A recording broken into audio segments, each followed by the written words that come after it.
અમરેલી જિલ્લાના બગસરા શહેરમાં ST stand bus stand પાસે અમરાપુરામાંથી એક યુવકનો મૃતદેહ મળી આવ્યો હોવાનું સામે આવ્યું છે. તો બગસરા શહેરમાં અમરાપુરા વિસ્તારમાં યુવકનો મૃતદેહ મળી આવવાની જાણ થતાં પોલીસ ઘટના સ્થળે દોડી આવી હતી. જે બાદ પોલીસ દ્વારા મૃતક યુવકના મૃતદેહને પીએમ માટે બગસરા હોસ્પિટલ ખાતે ખસેડાયો હતો. તો તપાસ દરમિયાન મૃતક યુવક અમરાપુરા વિસ્તારમાં રહેતા ધીરુભાઈ મોહનભાઈ ખીમસુરિયા ઉંમર વર્ષ 30 હોવાનું સામે આવ્યું છે. તો હાલ યુવકના મોતનું કારણ જાણી શકાયું નથી. તો મૃતકના યુવકની જાણ થતાં સિવિલ હોસ્પિટલ ખાતે દલિત સમાજના લોકો દોડી આવ્યા હતા. ત્યારે મૃતકના મૃતદેહને ભાવનગર ફોરેન્સિક પીએમ અર્થે ખસેડાયા હોવાનું જાણવા મળી આવ્યું છે.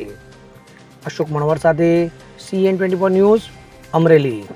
હવે જુઓ દેશ દુનિયાની તમામ ખબરો તમારી આંગળીના ટેરવે. ઉઠાવો મોબાઈલ અને ગૂગલ પ્લે સ્ટોર પરથી ડાઉનલોડ કરો અમારી CN24 ન્યૂઝ મોબાઈલ એપ.